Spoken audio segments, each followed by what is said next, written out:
तो इनका टेस्ट है 20 को, और इसमें सिलेबस जो है चैप्टर 2 है और 11 है और थ्योरम नंबर 2 है। ठीक है, ये तीन चीजें हैं। और इसी टेस्ट के लिहाज से हम बात कर ले 11 में से सिर्फ डेफिनेशंस होंगी। ठीक है, टेस्ट में जो भी आपने इसमें और कोई इतनी खास या रिव्यू एक्सरसाइज के क्वेश्चन होंगे, रिव्यू के क्वेश्चन होंगे या चैप्टर 2 कंप्लीट होगा, थ्योरम नंबर 2 तो मस्ट है, हर बच्चे ने वो करना है। तो अब हम कुछ इंपॉर्टेंट क्वेश्चन 2 चैप्टर्स के डिस्कस कर लेते हैं जो लॉ के लिहाज से आज कौन कौन से सबसे इंपॉर्टेंट है।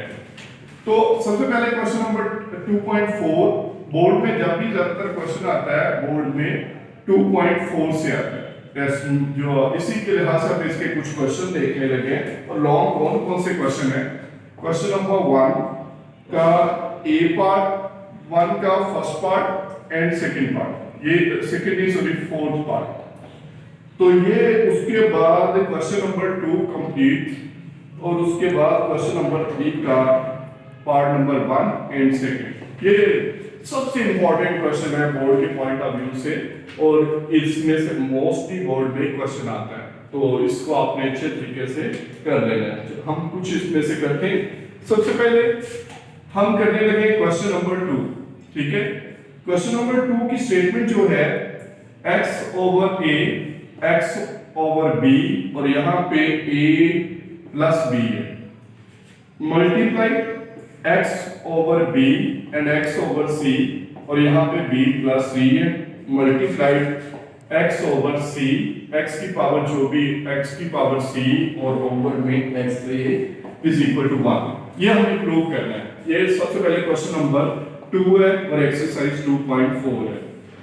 तो आपने ये लॉन्ग के लिहाज से सबसे पहले लेफ्ट हैंड साइड ले लेनी है क्वेश्चन की, जैसे कि ये पूरी लेफ्ट हैंड साइड लिखी हुई है, हमने इसको प्रूव करना है कि लेफ्ट हैंड साइड लेके हमने इसका जवाब क्या लेके आना है, इसका आंसर हमने 1 लेके आना है। तो इसकी पावर c प्लस a लिखी नहीं थी। अब सबसे पहले लेफ्ट हैंड साइड हमने लिख ली x a over x b, a plus b multiplied x b over x c और b प्लस c। ये रकम लिखने हैं एज इट इज, इसमें कोई समझने वाली बात नहीं है। तो c प्लस a हमने इस क्वेश्चन की लेफ्ट हैंड साइड लिख ली, फिर इसको सॉल्व करना है और सॉल्व करके आंसर क्या लेके आना है, 1 आंसर लेके आना है। तो आपने सबसे पहले आपने यहां पे x है और यहां पे भी x है, अगर बेसिस सेम हो, ये भी x है ये भी x है, जब बेसिस सेम हो तो बेस को आपने एक दफा लिखना है, मतलब आपने x को एक दफा लिख लिया। अगर x और x डिवाइड हो रहे हैं तो पावर जो होंगी वो माइनस होंगी, यानी कि a माइनस b और ये a प्लस b। ये एक रूल है हमारे पास, मतलब जब भी कोई भी हमारे पास बेसिस सेम होंगी, ये x बेसिस है, इससे x की पावर a है और इससे x की पावर b है, जब बेसिस सेम होंगी और डिवाइड होंगी तो पावर्स क्या होंगी, माइनस होंगी। ये b प्लस हो रहा है, ये b इधर आके माइनस हो गया। तो आपने इसी तरह बाकी जगह पे भी ये मल्टीप्लाई का निशान और इसी तरह x और x बेसिस है, तो b और minus c, b plus c, basis से ये x की पावर b है और x की पावर c है, ये b c ऊपर आएगा तो माइनस हो जाएगा। इसी तरह x की पावर c और x माइनस a हो जाएगा और c प्लस a हो जाएगा। यानी कि यहां पे सिर्फ हमने ये किया कि बेसिस सेम थी तो पावर्स ऊपर आके माइनस होगी। अब ये जो दो पावर्स हैं, एक ये a माइनस b है और ये a प्लस b है, ये a minus b powers bracket में है और a plus b powers bracket के ऊपर है, तो ये पावर्स आपस में मल्टीप्लाइड होगी। मतलब यहां पे हम क्या लिखेंगे, x a माइनस b किससे मल्टीप्लाइड होगा, a प्लस b से, ये वाली पावर इस पावर से मल्टीप्लाइड होगी। आगे same as it is x b minus c किससे मल्टीप्लाइड होगा, b प्लस c से, ये वाली पावर इस पावर से मल्टीप्लाइड। और इसी तरह ये x है और x की पावर c माइनस a किससे मल्टीप्लाइड होगा, c प्लस a से मल्टीप्लाइड होगा। अब एक फॉर्मूला हमने पढ़ा हुआ है, दो टर्म बिल्कुल सेम है, एक में एक यानी कि यहां पे भी है, यहां पे भी है, यहां पे भी है, यहां पे भी है, सिर्फ फर्क इस बात का है यहां पे प्लस लिखा हुआ है, यहां पे माइनस लिखा हुआ है। तो एक फॉर्मूला हमने पढ़ा था, अगर दो टर्म सेम हो, मल्टीप्लाइड हो एक में प्लस हो एक में माइनस हो, तो आप इसको क्या लिखेंगे नेक्स्ट स्टेप में, a plus B a minus B.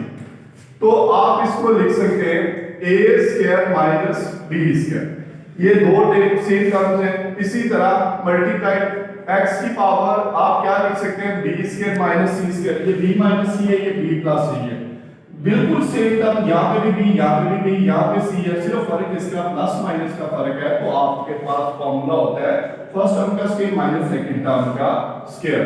अब next term x c plus a c minus a, c square minus a square, ये दरम्यान में मल्टीप्लाई के निशान है ये वाले। अब ये भी एक x है, ये भी x है और ये भी x है, ये तीनों x मल्टीप्लाई हो रहे हैं, यानी कि x तीनों मल्टीप्लाई हो रहे हैं। तो पावर्स इसको हम एक ही x की शक्ल में लिख लेंगे और पावर्स क्या होगी, जब मल्टीप्लाई होंगे तो पावर्स ऐड होती हैं। मतलब ये x हमने एक दफा लिखा a square minus b square, this is your first power. उसमें प्लस क्या होनी है, b square minus c square, यानी कि a वाली पावर प्लस कर दी और उसमें हमने क्या प्लस कर दिया, c square minus a square. ये फर्स्ट में सेकंड पावर प्लस, उसमें थर्ड पावर प्लस कर दी। अब ये a स्क्वायर प्लस का है और ये a स्क्वायर माइनस का, कैंसिल हो जाएंगे, b स्क्वायर प्लस और माइनस कैंसिल, ये c स्क्वायर माइनस और प्लस कैंसिल। जब प्लस माइनस सारे कैंसिल हो जाएंगे तो इसकी पावर जीरो रह जाएगी, x की पावर। तो x की पावर जीरो क्या होती है, ये हमारी 1 के इक्वल। किसी भी टर्म की पावर a की पावर जीरो, b की पावर जीरो, किसी भी टर्म की पावर जीरो होगी तो वो अंडरस्टूड होता है 1 के इक्वल है। तो ये हमारी राइट हैंड साइड थी। नीचे हम क्या लिखेंगे, left hand side is equal to right hand side, और हेंस प्रूव जो क्वेश्चन की स्टेटमेंट है वो सेम एज इट इज इसके नीचे हम वो लिख देंगे। ठीक है, ये था हमारा क्वेश्चन नंबर 2। अब ये हमने सॉल्व कर लिया। अब हम करते हैं थर्ड का फर्स्ट पार्ट। अब क्वेश्चन नंबर थर्ड का फर्स्ट पार्ट सॉल्व करने लगे हैं। तो ये सबसे इंपॉर्टेंट क्वेश्चन है बोर्ड के लिहाज से, तो आपने इसको देख लेना है। थर्ड का फर्स्ट पार्ट,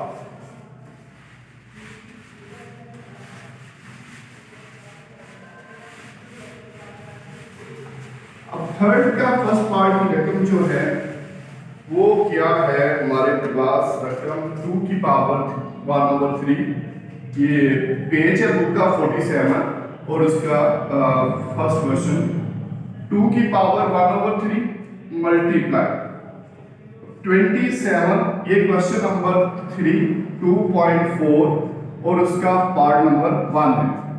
27 की पावर 1/3 और 60 की पावर 1/2 और यहाँ पे 180 की पावर 1/2 और 4 की पावर -1/3 और यहाँ पे 9 की पावर 1/4।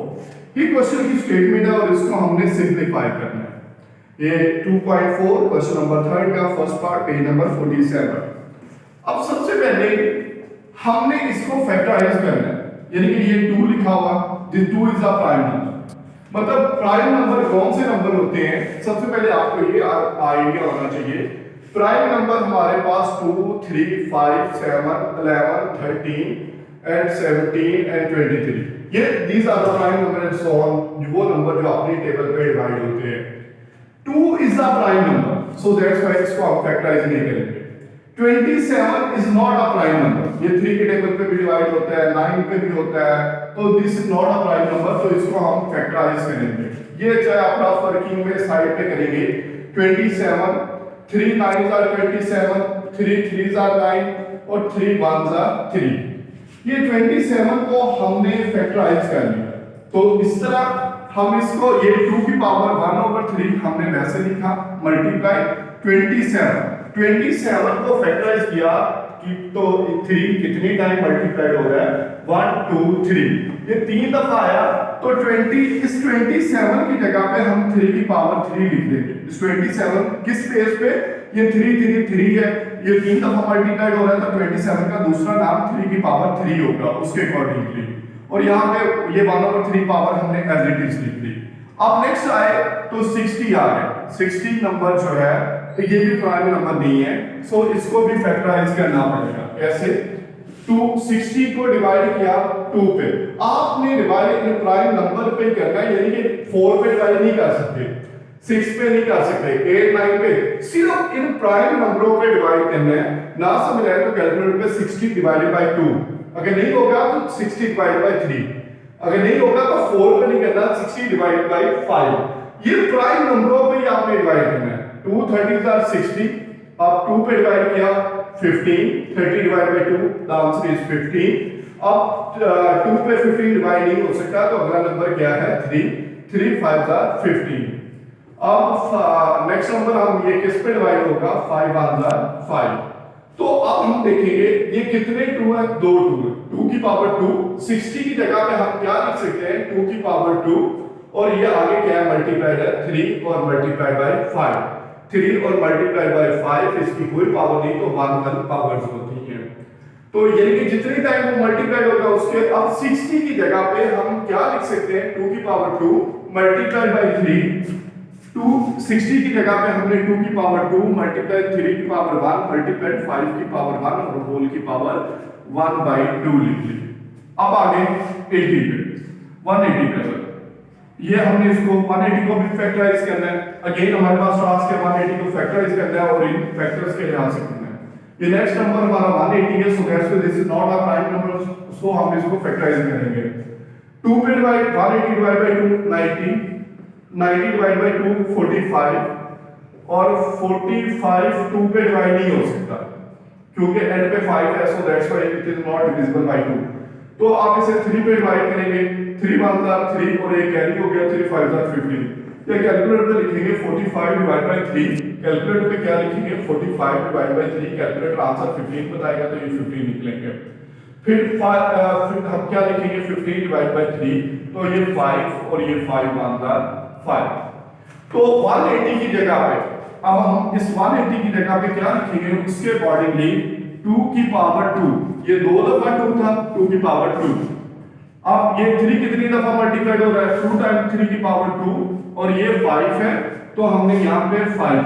ये 180 का दूसरा नाम ये है, 180 की जगह पे हमने ये लिखा, किसके मुताबिक ये हमने फैक्टराइज किया, तो यहाँ पे 1/2 लिख दिया। 4 की जगह पे हम क्या लिखेंगे 4 फैक्टराइज किया, 2 2s are 4 2 1s are 2, तो 2 की पावर 2 और होल की power -1/2। 4 is not a prime number, so that's why इसको भी हमने फैक्टराइज कर दिया। अब लास्ट रह गया 9, 9 3 3s are 9 3 1s are 3, तो 9 की जगह पे हम क्या लिख सकते हैं 3 की पावर 2 और होल की पावर हमने क्या लिख दी 1/4। मतलब ये हमारा पहले नंबर के अलावा तमाम नंबर प्राइम नंबर नहीं थे, सो ईच नंबर्स को हमने रफ वर्किंग में फैक्टराइज करना है। उसके बाद इसे हमने मजीद सिंपलीफाई करना है।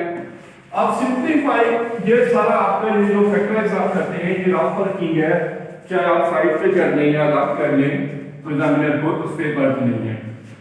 ये देखिए ये 3 नीचे लिखा हुआ है, ये 3 ऊपर, 3 3 से कैंसिल हो जाएगा। यहां पे 2 की पावर 1/3 मल्टीप्लाई 3 की पावर, ये 3 3 से कैंसिल हो गया तो ये वाली 1 पावर रह गई 3 की। अब ये 3 अंक में मल्टीप्लाइड हो रही है, हम हर टर्म की पावर, इस रकम की पावर भी 1/2, इसकी पावर भी 1/2, इसकी पावर भी 1/2, ईच नंबर को हम लिखेंगे 2 की पावर भी 1/2, ये इस रकम की पावर भी 1/2, और 3 की 1 की पावर भी 1/2, और 5 की 1 पावर भी 1/2।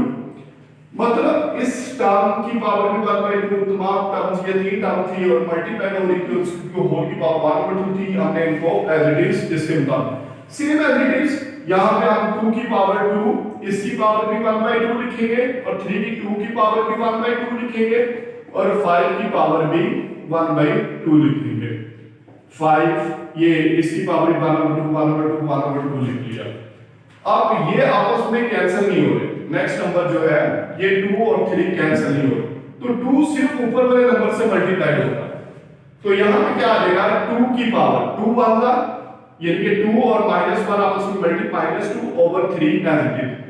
तो ये कटिंग यानी कि देखिए ना 2 और 3 आपस में 2 और 4 होगा तो कटिंग हो जाएगी, जैसे ये 2 1 2 2 2 4, तो यहां पे क्या रह जाएगा 3 की पावर 1/2 रह जाएगी, मतलब ये 2 और 4 कैंसिल हो जाएगा। अब मजीद ये 2 इस 2 से कैंसिल, ये 2 इस 2 से कैंसिल एंड बस।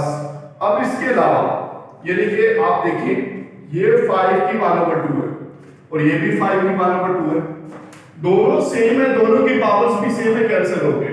अब ये 3 की पावर 2, ये 2 से कैंसिल, ये 2 और 2 था पावर्स में नीचे, ये 3 की पावर 1, 3 की पावर 1, 3 की पावर से कैंसिल हो गई है, यानी कि ये 2 से कैंसिल हुआ, 3 की पावर 1 और ऊपर भी 3 की पावर 1 है वो कैंसिल हो गई। अब ये 3 की पावर 1/2 है और ये भी 3 की पावर 1/2 है, ये भी कैंसिल हो गए। अब रकमें क्या रह गई हमारे पास, यहाँ पे ये 2 की पावर, ये रकम 2 की पावर 1 है और ये भी रकम 2 की पावर 1 है, ये भी कैंसिल हो गई। अब सिर्फ 2 रकमें रह गई, ऊपर फ्रैक्शन, बाकी सारा कुछ कैंसिल, एक रकम ये रह गई और एक रकम ये रह गई। तो हम इसको, बाकी सारी कैंसिल हो गई, पावर्स आपस में कैंसिल हुई और नंबर आपस में कैंसिल हो गए, 2 की पावर -2/3, मतलब ये ऊपर से ये टर्म और ये टर्म है। अब इसको एक बेस पे हम इकट्ठा करने लगे, ये भी 2 बेस है, ये भी 2 बेस है, तो हमने इसकी एक बेस लिखी 1/3। अब इस 1/3 में हम क्या प्लस करेंगे, बेसिस सेम है, ये ऊपर आएगा, ये नेगेटिव हो रही है पावर, ऊपर आके प्लस हो जाएगी, 2/3 हो जाएगी, तो मतलब बेसिस सेम है, पावर्स आपस में डिवाइड है, तो ये नेगेटिव है तो ऊपर जाके पॉजिटिव होगी। तो हम 1/3 में 2/3 करेंगे, बेसिस से लाइक फ्रैक्शन है, 1 में 2 प्लस होगा 3/3, 3 से कैंसिल हो गया। जब ऊपर नीचे कटिंग हो, 3/3 कटिंग हो तो आंसर 1 आता है, 2 की पावर 1, 2 की पावर 1 का मतलब 2 होता है। This is the answer of this question.